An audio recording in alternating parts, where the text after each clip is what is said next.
कांग्रेस सांसद और senior leader Shashi Tharoor ने ऐसा मुद्दा छेड़ा है जिससे घमासान मच गया है।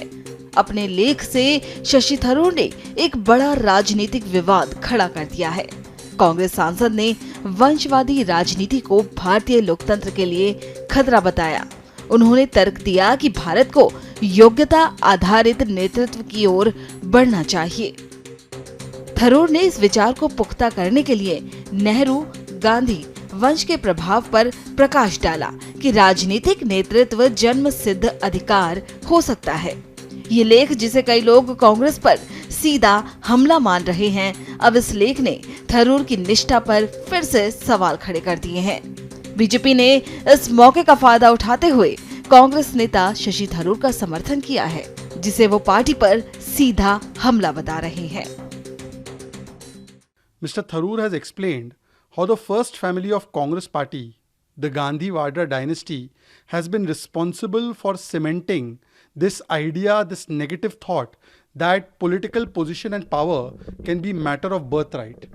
I applaud Dr. Tharoor for speaking something that I spoke about 7-8 years ago within the party. But I just hope that the same repercussions that were brought upon me for speaking against the Namdar Rahul Gandhi do not follow on Dr. Tharoor. Already Dr. Tharoor has been sidelined for showing a mirror to the foremost Nepo kid of India, Rahul Gandhi, on Operation Sindoor. And now also his article, the Namdars, Nepo kids of Bihar and of India, that is Tejaswi and Rahul, they may take it quite personally. But it is a fact that Congress party is not only a family-run company, it has penetrated this idea that birthright से ही सब कुछ मिलता है, and therefore Dr. Tharoor should be applauded. But I think now Dr. Tharoor will get series of bad words and insults right from Kerala Congress, from other leaders, because he has challenged the first family of Congress party. I think that I'll just pray that Dr. Tharoor doesn't suffer the consequences I suffered. Shashi Tharoor ने ठाकरे और यादव परिवारों सहित India block के सहयोगियों पर भी निशाना साधा। थरूर ने राजनीति में नए लोगों की तुलना में राजनीतिक वंशवाद के वित्तीय लाभ और अधिकार पर प्रकाश डाला। उन्होंने भारतीय राजनीति के लिए वंशवाद की बजाय योग्यतावाद की वकालत की और कहा कि इसके लिए बुनियादी सुधारों की आवश्यकता होगी।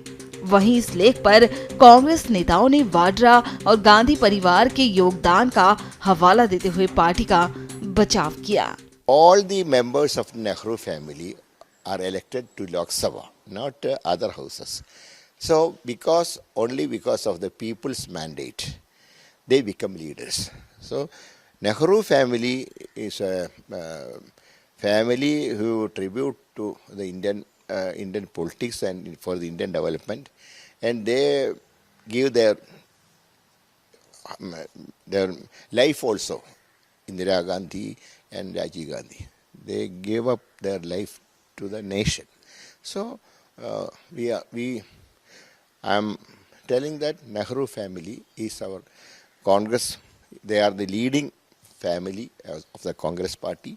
We are proud of them. Bhajpa ने थरूर के बयान का स्वागत किया है और कहा कि इससे निश्चित रूप से कांग्रेस को नुकसान होगा। शशि थरूर जी ने ठीक ही कहा होगा। उन्होंने अपने अनुभव से कहा होगा, देश की अच्छे पार्लियामेंटेरियन है। कांग्रेस पार्टी को और उनकी जो सहयोगी दल यहाँ जैसे राजद टाइप के लोगों को ये तो चुभेगा ही, क्योंकि उनकी राजनीति एक परिवार से ही सीमित है। ये सामंतवादी लोग एक परिवार के बाहर सोच ही नहीं सकते हैं। शशि थरूर जी के इस बयान को मैं स्वागत करता हूँ।